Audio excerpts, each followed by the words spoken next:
Welcome to our YouTube channel. Information Ether. Globally, depressive disorders represent a primary cause of functional impairment. Within the United States, approximately 1 in 10 adults experience the burden of depression. Its nature as a psychological condition, however, renders it considerably more challenging to grasp than, for instance, elevated cholesterol levels. A key point of ambiguity lies in the distinction between clinical depression and transient feelings of sadness. Occasional dips in mood are a universal human experience. Academic setbacks, job loss, interpersonal conflicts, or even overcast weather can induce periods of melancholy. Sometimes, these feelings arise without any discernible cause. They simply emerge unexpectedly. Subsequently, as circumstances shift, these feelings of sadness dissipate. Clinical depression, however, deviates significantly.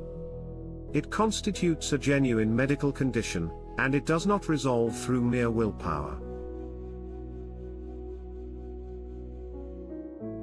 It persists for a minimum of 2 consecutive weeks, and profoundly impacts an individual's capacity to engage in work, leisure, and interpersonal relationships. Depression presents with a spectrum of indicators: persistent low spirits, diminished interest in previously enjoyed activities, variations in appetite, feelings of worthlessness or excessive guilt, disturbances in sleep patterns, either excessive or insufficient, impaired concentration, agitation or slowed movements, reduced energy levels, and recurring thoughts of self-harm. The presence of at least 5 of these indicators, according to established psychiatric criteria, warrants a diagnosis of depression. Furthermore, it extends beyond purely behavioral symptoms.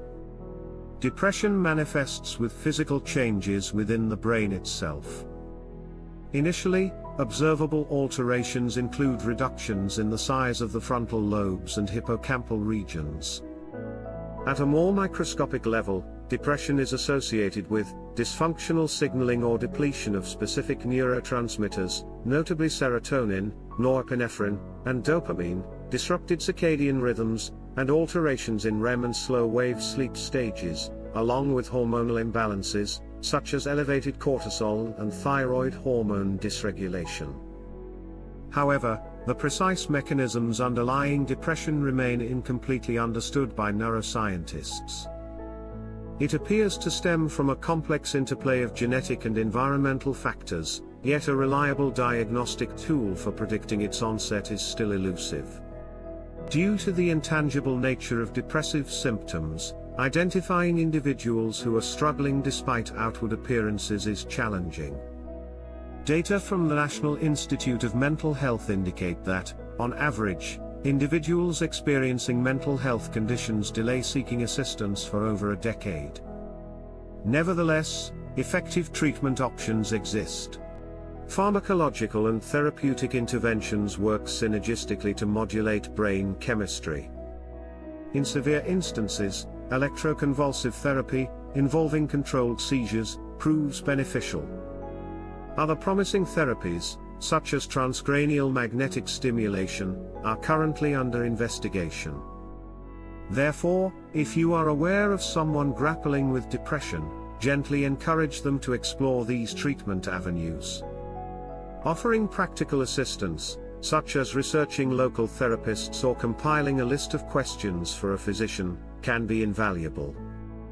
For individuals with depression, these initial steps can seem insurmountable. If they express guilt or shame, emphasize that depression is a medical condition, analogous to asthma or diabetes. It is not a character flaw or a personality attribute, and they cannot simply overcome it through willpower, no more than one could heal a fracture through sheer determination. If you have not personally experienced depression, refrain from comparing their experience to your own instances of feeling down. Equating their experience to typical, fleeting sadness can exacerbate their feelings of guilt. Open discourse about depression is beneficial.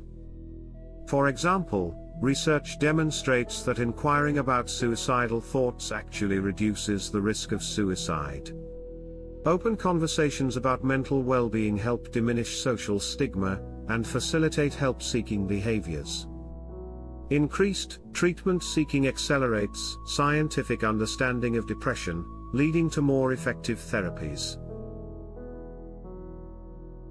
Thank you for watching. Don't forget to like, subscribe, and share this video.